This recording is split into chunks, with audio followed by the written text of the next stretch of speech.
Hello guys, and welcome to another one of my Soda Junkie videos here. Soda Dungeon actually. So before completing Dimension 5 here, in short, I just wanted to highlight a comment here about a fork that will carry me to the Warriors Dimension. So, to be honest, progression in this game feels pretty easy, but this was definitely something I wanted to look into. Apparently there is like an Easter egg in the game if you have the game set up so that you never, not always, but never auto-equipped items, and you have a table, you have your kitchen upgraded to at least level 7. Every once in a while a soda junkie will sit there and he will be a dinner boy instead of a soda junkie. And this character has 2 crazy pants items that are...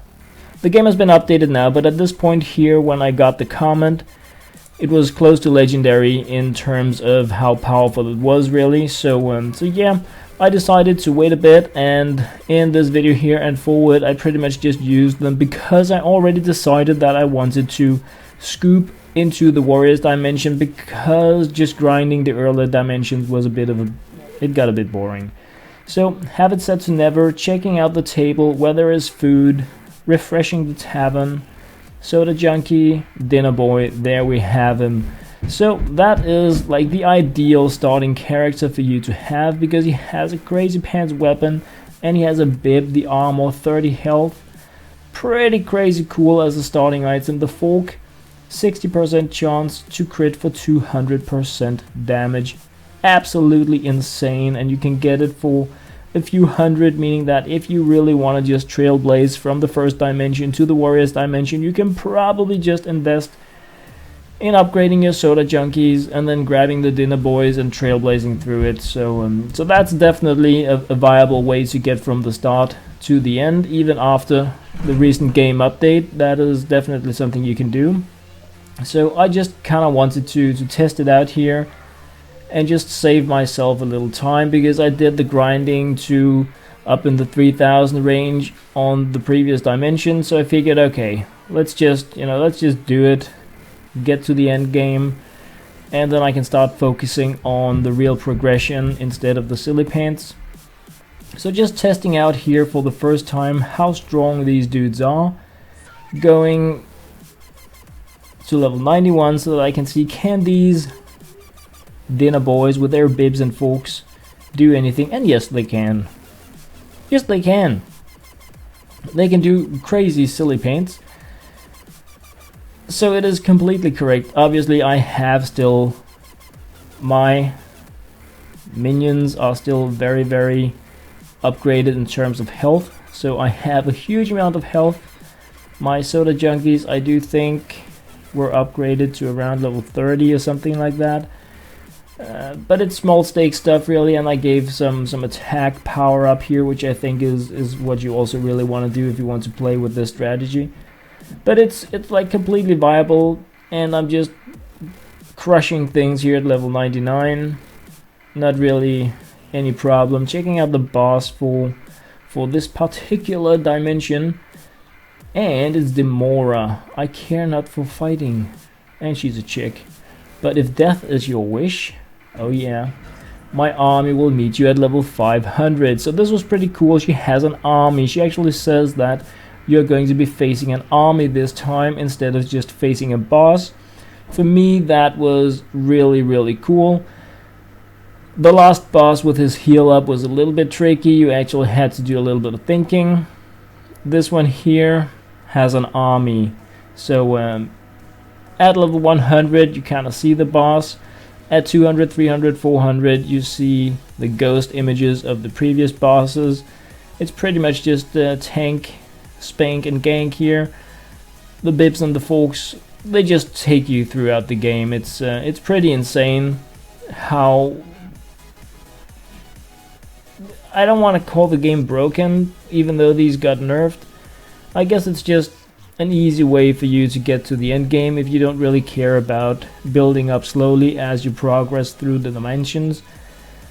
I do feel it is wiser to farm at the low end and I'm gonna talk a bit more about that once I get to my warrior dimension videos, because I am now at the warrior dimension.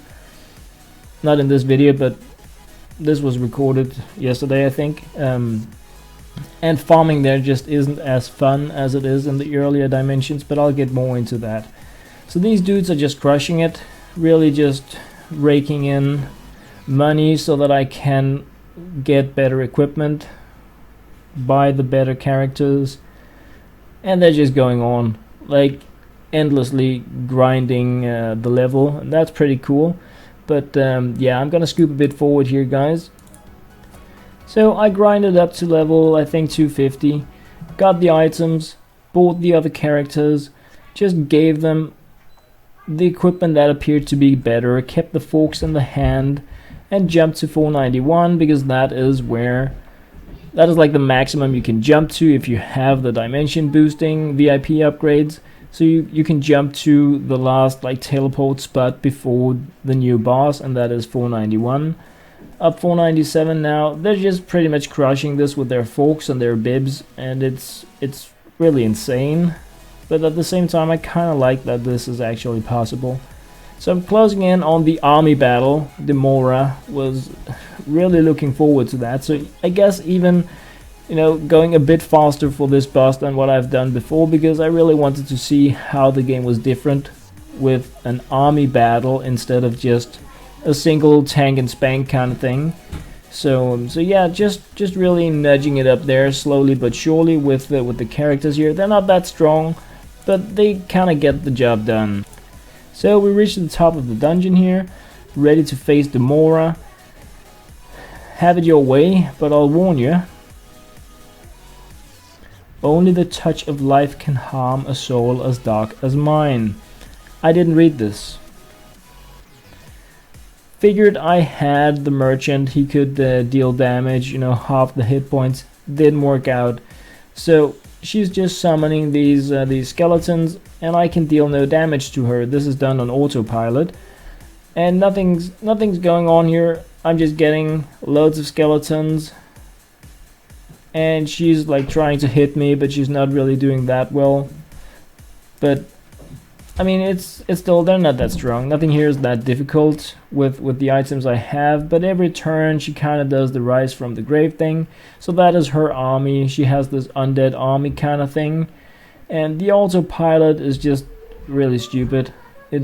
It tries to damage her even though she says that she can't, and it's pretty obvious that she can't be damaged. But every turn they do try, but then after a few fails, they somehow end up attacking the skeletons instead. I'm not really sure why the AI does it like this. But I was like, okay, I didn't read the text.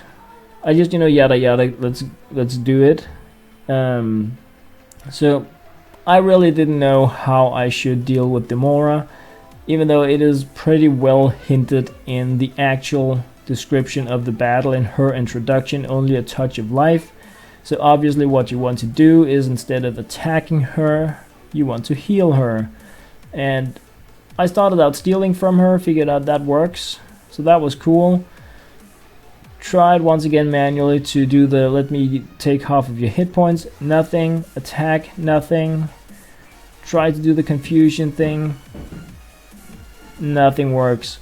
So this was really me experimenting, because I didn't really bother to read the text. Then I tried to like thinking in terms of farming. Can I grind the skeletons? You know, can I steal money from them? And you can.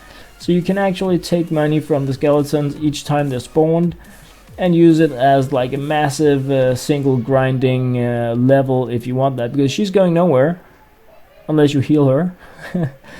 so that's like pretty cool. And I was still not really sure how I should deal with her, and I think around here is where I start thinking, okay, so we're dealing with undead. Perhaps I need to do this in a different way. What can I do, since nothing is working? None of my area things are hitting. I cannot confuse, I cannot poison. I can only deal with these skeletons. I figured, okay, perhaps if I do like 50 rounds, she's gonna run out of skeletons. So that was like my first strategy, was like, okay, you probably need to empty the graves until you can take her out. So I did that while thinking about, is there a trick to this battle? Is there something I have been missing? Put it back on autopilot. Just really to let a few rounds pass by to see, will I get a new kind of skeletons? Will I get new monsters? Will she run out at some point and go to like a phase 2 kind of thing where I can do the tank and spank and gank her? But didn't really happen. And just for reference, when you're grinding her at Warrior's Dimension, you can just hit her. So it's really only while she is alive that you cannot damage her by trying to deal damage. So that is pretty cool. It's very nice designed that way. But yeah, this went on for quite some time really, while I was trying to test out, can I empty the graves, or is this kind of army thing just going on forever? And I can see I'm just about in the recording at the point where I decide it's time to try to heal her. So let's just see if this is the round where it happens. If not, I'm just gonna scoop towards it, because the AI is just silly stupid here. Continues to do everything that it knows doesn't work. Nope, so let's just do it. So here we are. Round going here on autopilot, just before I decide to take charge again and try things out.